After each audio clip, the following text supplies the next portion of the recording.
हाँ, तो कक्षा 6 गणित और लेक्चर ये है 16 है, पेज है 30। इसमें हम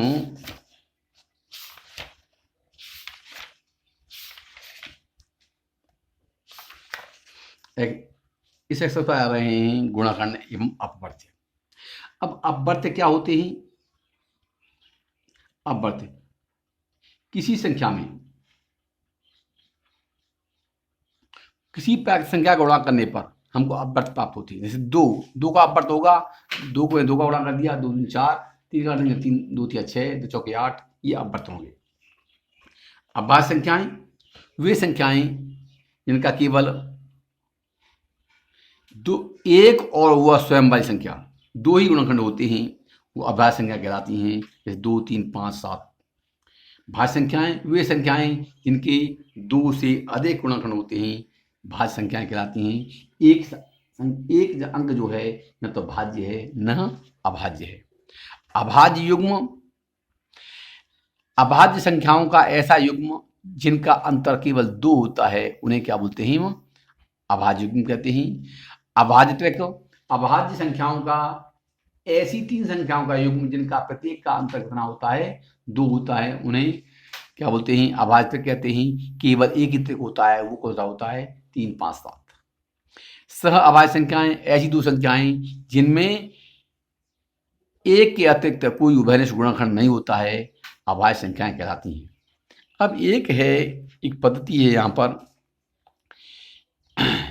इरोटोस्थीस की चलनी है। इसमें हम संख्याओं को 1 से 100 तक ले लेंगी और क्या है, 1 को काटेंगे। उसके बाद में 2 पर गुणा लगा के 2 के जो भी गुणक अपवर्त्य हैं, जैसे 2 दूनी 4, 4 6 8 10, उन सबको काट देंगे। फिर 3 लेंगे, 3 पे गोल लगा देंगे और 3 के जितने भी अपवर्त्य हैं उन सबको काट देंगे। फिर 5 लेंगे, 5 के सभी अपवर्त्यों को काट देंगे। फिर 7 को गोला लाएंगे, 7 के सभी अपवर्त्यों को हम काट देंगे। और इस प्रकार से जो शेष संख्या बन रही होगी वह हमारी क्या होगी? अभाज्य संख्याएं होंगी। अब हम यहां दिख रहे हैं निम्नलिखित संख्याओं के बीच की अभाज्य संख्याएं लिखिए। अब अभाज्य संख्या लिखने के लिए आपको क्या करो, जो चार्ट दे रखा है, इसको चार्ट को देखकर जिन संख्याओं के बीच में हम अभाज्य संख्या देखनी होती हैं वो देख सकते हैं, स्वयं कर लेंगे। निम्नलिखित संख्याओं के पहले 6 अपवर्त्य निम्नलिखित संख्याओं के पहले 6 अपवर्त्य निम्नलिखित संख्याओं के पहले 6 अपवर्त्य लिखिए। 6 अपवर्त्य लिखते हैं तो 19 में पहले 2 का गुणा करेंगे, फिर 3 का करेंगे, 4 का करेंगे, 5 का करेंगे। ऐसे ही हमको 6 संख्याएं प्राप्त करनी है। सभी में 2 से स्टार्ट करेंगे, 2 का, 3 का, 4 का, 5 का, 6 का, 7 का, ऐसे गुणा करते जाएंगे और आप 6 अपवर्त्य याद कर लेंगे। निम्न में से कौन सी अभाज्य संख्याएं हैं? अभाज्य संख्याएं कौन सी होती हैं? जिसमें एक और स्वयं के अतिरिक्त कोई गुणनखंड न हो, केवल 2 ही गुणनखंड होते ही अभाज्य संख्या कहलाती हैं। 85 है तो इसमें क्या होता है, 1 और खुद के 17 हो गया। 93 है, 31 होता है, इसमें नहीं है। 115 भी नहीं है, 183 भी नहीं है और 194 2 से भाग जाता है, नहीं है। 23 क्या है? अभाज्य संख्या है। 27 भी नहीं है, 29 भी नहीं है, 71 और 71 भी अभाज्य संख्या है।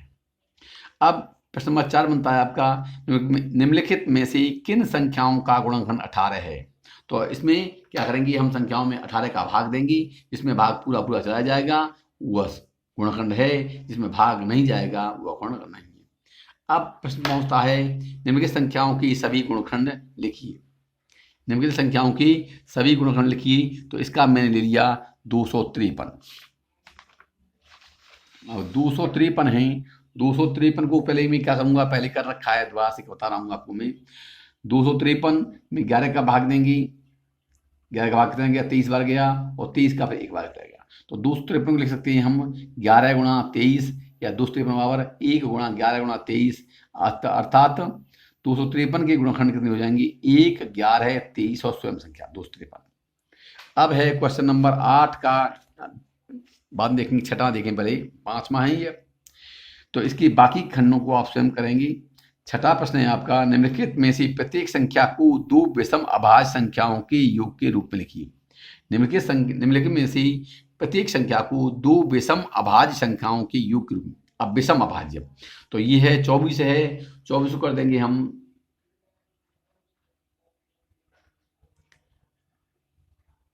11 और 13, 11 प्लस 13 24। ये कोई जरूरी नहीं है मेरा उत्तर आपके उत्तर से मिल जाए। 44 है, 44 कर देंगे 7 और 37।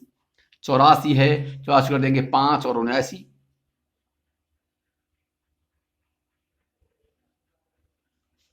और 98 है, 98 को कर देंगे हम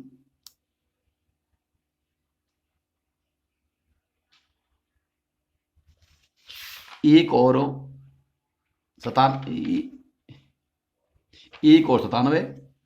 और 100 को कर देंगे हम 3 और 97। ये आप हो जाएंगी। अब है प्रश्न नंबर 7 आपका।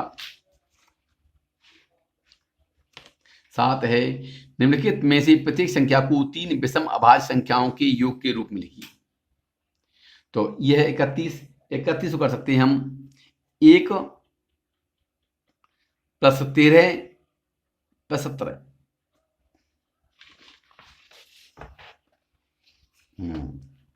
अब ऐसे 53 है, 53 कर सकते हैं 1 कर दिया और 1 के बाद 52 बच गया, और 52 को करेंगे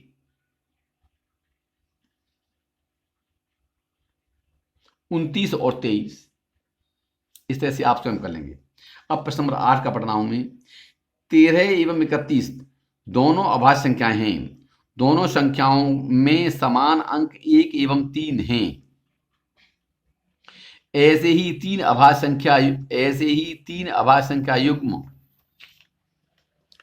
ज्ञात कीजिए जो 100 से कम हो।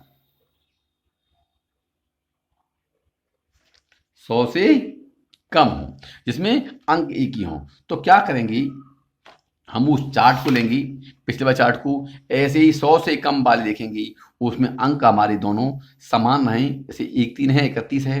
अब यहां पर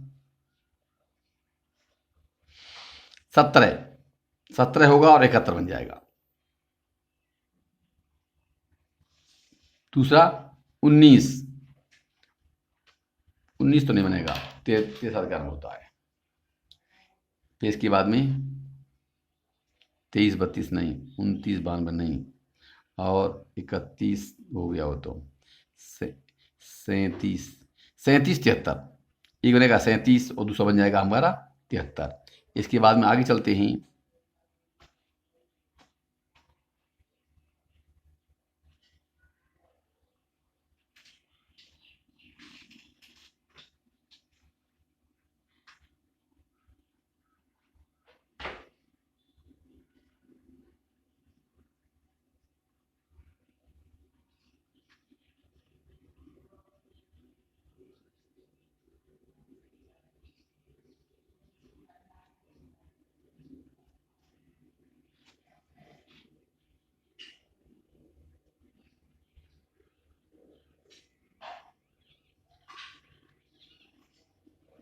यही है 37 73। क्या बनता हमारा 37 73 बनता है। 17 71 और 37 73 ये बनते हैं। 17 71 और 37 73 और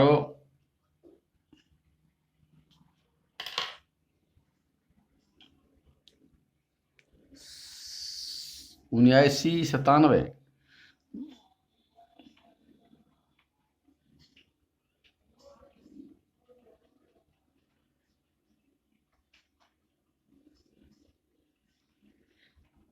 ये 3 बनते हैं। इसके बाद में अगला प्रश्न है हमारा, अभाज्य युग्म क्या है होता है। 70 एवं 120 के बीच के सभी अभाज्य युग्म। देखिए अभाज्य युग्म क्या होता है, ऐसे दो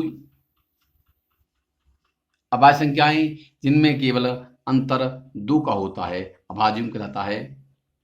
क्या हो जाएगा हम तो 71 और 73, ऐसे ही आप इनको स्वयं कर लें। 17 से 120 तक संख्या लिखिए और उन अभाज्यों को छांटना है। अब है आपका क्या सह अभाज्य संख्याएं अभाज्य होती हैं? क्या सह अभाज्य संख्याएं अभाज्य होती हैं? कोई भी एक उदाहरण दीजिए। यह कोई आवश्यक नहीं है, यह कोई आवश्यक नहीं है।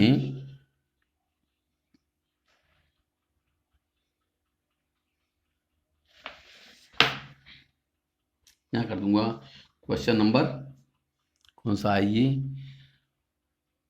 10। यह आवश्यक नहीं है, जैसे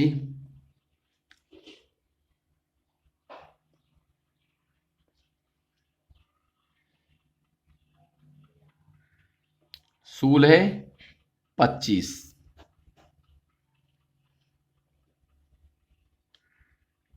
अभाज्य नहीं है, परंतु अभाज्य युग्म है। इसके बाद में हम पहुंचेंगे अगला। 100 से कम क्रमागत भाज्य संख्याएं लिखिए परंतु उनके बीच में कोई अभाज्य न हो। 100 से कम 7 क्रमागत भाज्य संख्याएं लिखिए परंतु उनके बीच में कोई अभाज्य संख्या न हो। भाज्य संख्या लिखना है तो 100 से कम से लिखना हमको देखेंगे तो 79 के बाद में, देखो 89 के बाद में 90, 91, 92, 93, 94, 95, 96। आप वो सारणी निकालेंगे, सारणी में देखेंगे 90 से लेकर 96 तक 7 ऐसी संख्याएं हैं जो भाज्य हैं। इसके बाद में हमारा प्रश्न चलता है अगला, क्या एक भाज्य संख्या विषम हो सकती है? क्या एक भाज्य संख्या विषम हो सकती है? यदि हाँ तो सबसे छोटी विषम भाज्य संख्या लिखिए। तो सबसे छोटी विषम भाज्य संख्या क्या होगी?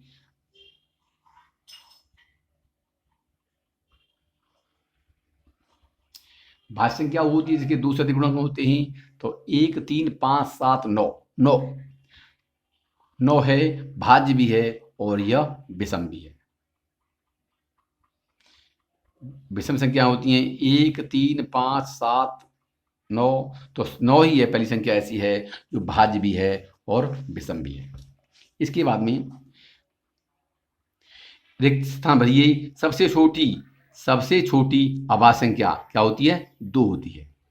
एक संख्या जिसके केवल 2 गुणन होते हैं अभाज्य संख्या होती है। एक न तो अभाज्य संख्या है और न ही भाज्य संख्या है, केवल 2 ही सम अभाज्य संख्या है। सह अभाज्य संख्याओं के लिए आवश्यक नहीं है कि वे अभाज्य हों। सत्य असत्य छांटने हैं। एक भाज्य संख्या है, एक असत्य है, ये भाज्य भी है और अभाज्य भी है। असत्य, 2 सम संख्याओं का गुणनफल एक सम संख्या होता है, सत्य है। अभाज्य संख्याओं का कोई भी गुणनखंड अभाज्य संख्याओं का कोई भी गुणनखंड नहीं होता, यह असत्य है। अभाज्य संख्याओं का एक और स्वयं वो संख्या गुणनखंड होता है, ये क्या है? असत्य हो गया। 2 अभाज्य संख्याओं का योग सदैव एक अभाज्य संख्या, 2 अभाज्य संख्याओं का योग सदैव एक अभाज्य संख्या होता है, असत्य है। जैसे 3 अभाज्य संख्या है और 5 भी हमारी कैसी है? अभाज्य संख्या है। इनका योग क्या हो जाएगा? 3 + 5 = 8, 8 भाज्य संख्या हुई। केवल एक ही अभाज्य तक होता है, सत्य है। 3, 5, 7 केवल यही अभाज्य तक है। 2 सबसे छोटी सम अभाज्य संख्या है, सत्य बात है। 2 सबसे छोटी सम अभाज्य संख्या है। सभी अभाज्य संख्याएं विषम होती नहीं। 2 जो है भाज्य है, सम है परंतु अभाज्य है। सभी सम संख्याएं भाज्य होती हैं, सभी सम संख्याएं भाज्य होती नहीं। 2 सम संख्या है परंतु अभाज्य है। तो ये आपका चैप्टर पूरा ये एक्सरसाइज पूरी होती है। इसके बाद में हम ये सब चीज़ें, नियम तो आप लिखूंगा नहीं, किताब से पढ़ने पड़ेंगे। 2 से विभाजिता, ऐसी संख्या जिसका अंतिम अंक सम है या शून्य है वह 2 से विभाज्य है। 3, यदि किसी संख्या के अंकों का योग 3 से विभाजित हो जाता है तो वो 3 से विभाज्य होगी। यदि किसी संख्या के अंतिम 2 अंक, यदि किसी संख्या में अंतिम 2 अंकों से बनी संख्या 4 से विभाज्य है तो वह 4 से विभाजित होगी। 5, यदि किसी संख्या का अंतिम अंक 0 या 5 है तो वो 5 से विभाजित होगी। 6, यदि कोई संख्या 2 और 3 दोनों से विभाजित है तो वह 6 से विभाजित होगी। 7, यदि किसी संख्या के अंतिम अंक का दूना,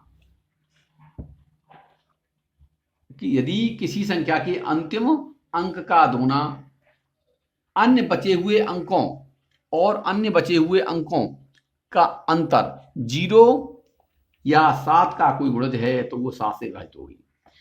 यदि की संख्या 8, विभाज्यता के लिए, यदि किसी संख्या के अंतिम 3 अंकों से बनी संख्या 8 से विभाजित है तो 8 से विभाज्य होगी। यदि कोई की संख्या के अंकों का योग 9 से विभाजित है तो वो 9 से विभाजित होगी।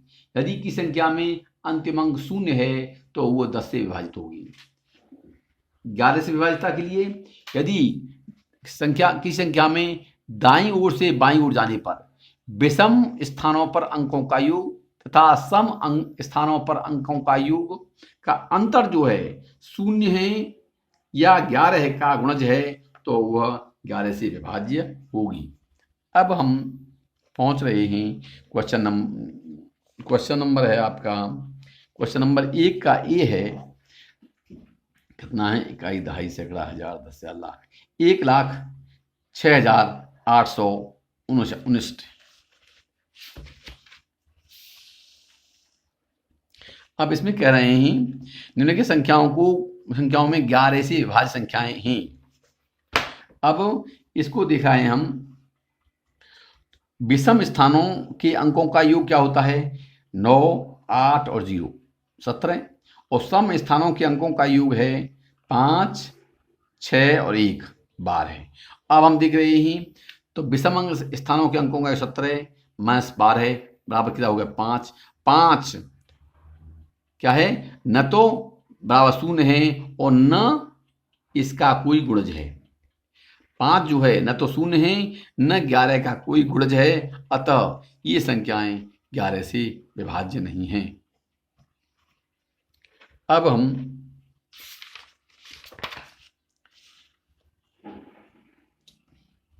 पेज हो गया आपका ये 30 और यहाँ पेज हो गया 31। एक प्रश्न करेंगे अगला, यह है खाली स्थान में वह सबसे छोटा अंक क्या होना चाहिए जिससे संख्या 11 से विभाज्य हो सके। 11 से विभाज्य हो सके तो हम जानते हैं 11 से विभाज्य के लिए विषम स्थान पर अंकों का योग और सम स्थानों पर अंकों का योग देखेंगे। चलो करता हूं इसका मैं पहला ही, क्वेश्चन नंबर 2 का फर्स्ट है और एक्सरसाइज है हमारी 4.2। ये हमारी संख्या है हमारी 8 और ये गैप कर दिया, इसके बाद में 9, 4, 8, 3, 9, 4, 8, 3, वो कह रहा है में वह सबसे छोटा अंक क्या आना चाहिए जिससे 11 से विभाज्य हो सके। हाँ, कि 11 से विभाज्यता के लिए आप देखेंगे विषम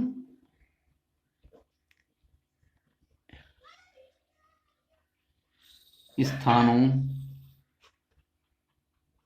पर अंकों का योग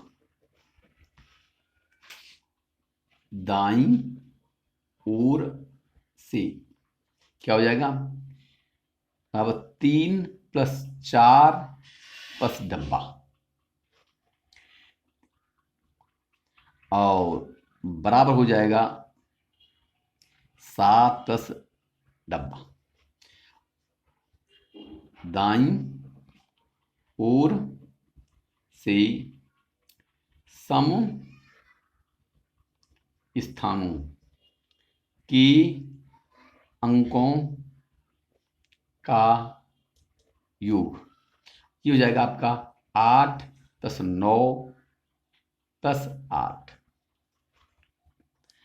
ये 8 है, 9 है और ये 8 है। तो 8 और 9 17 और 8 8 16 और 9 25 25। अब हमारा नियम है, इसको मान लिया मैंने x मान लिया। हाँ,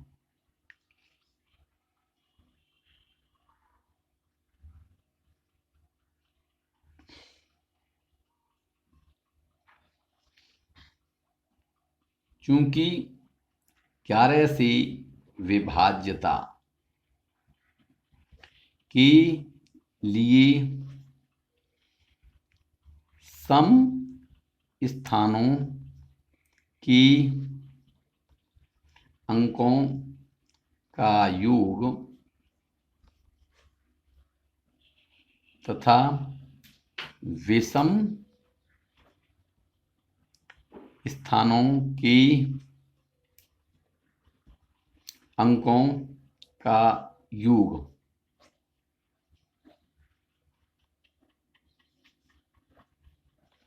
का अंतर 0 या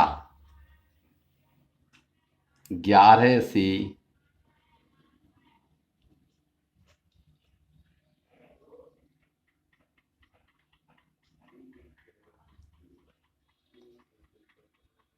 विभाज्य होना चाहिए। और ये हो जाएगा कितना, 25 - 7 + x और बराबर हो जाएगा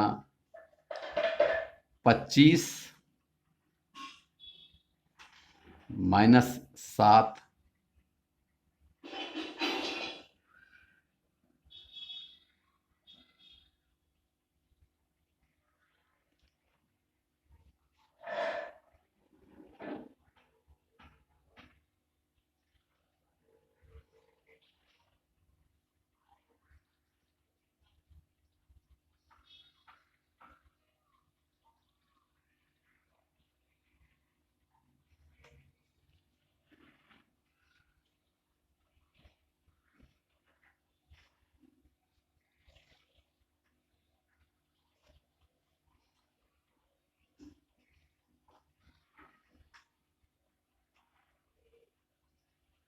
बराबर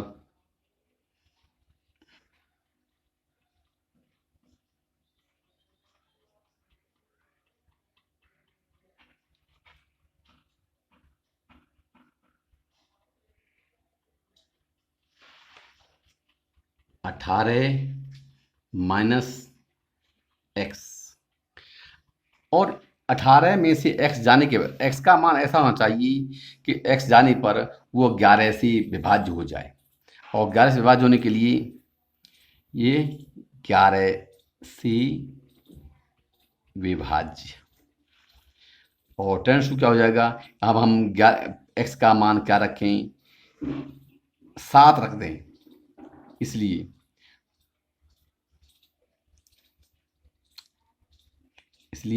x 18 - 7 बराबर क्या हो जाएगा, 11। तो डब्बे में क्या आना चाहिए, हमारे में 7 आना चाहिए, 7।